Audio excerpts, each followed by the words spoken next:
Didn't see you there. I'm Kate Dolginus, and I'm president of the Claremont Progressive Israel Alliance. Although I'm not Jewish, I became an ardent Zionist when I came to college and realized the extent to which anti-Zionism and anti-Semitism have pervaded our campus culture and campus politics. This week, a radical anti-Zionist club, Students for Justice in Palestine, is hosting so-called Israeli Apartheid Week on our campus. During this week, they are erecting an Israeli apartheid wall filled with lies about Israel. Anti-Israel activists boil down Israel only to its conflict with the neighboring Palestinians. However, Israel has many positive aspects, including its rights for LGBT individuals. In fact, Israel is the only country in all of Asia that recognizes same-sex marriages. Additionally, Israel is the only country in all of Asia that allows same-sex adoption.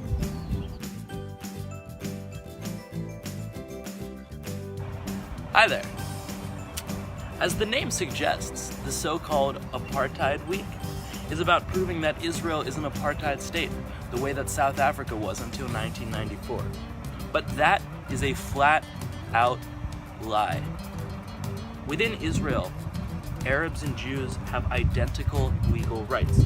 Arab Israelis vote, hold elected positions in the Israeli parliament, have access to education, healthcare, and enjoy all the same rights as Jewish Israeli citizens.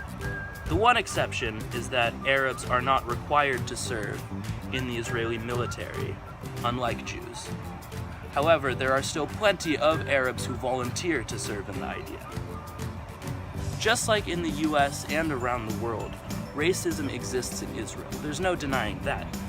But Israel does not have an apartheid system. It has legal rights for all.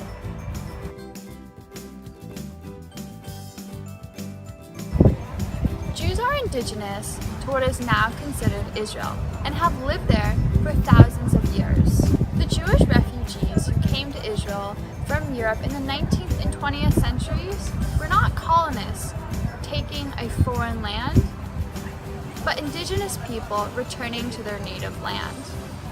Jews never fully assimilated abroad because they were always persecuted for being different, that is, Jewish.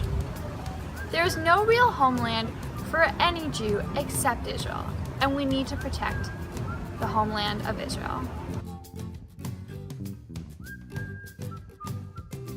Disagreeing with Israel's current political power is very different from opposing its fundamental right to exist and the overall concept of Zionism.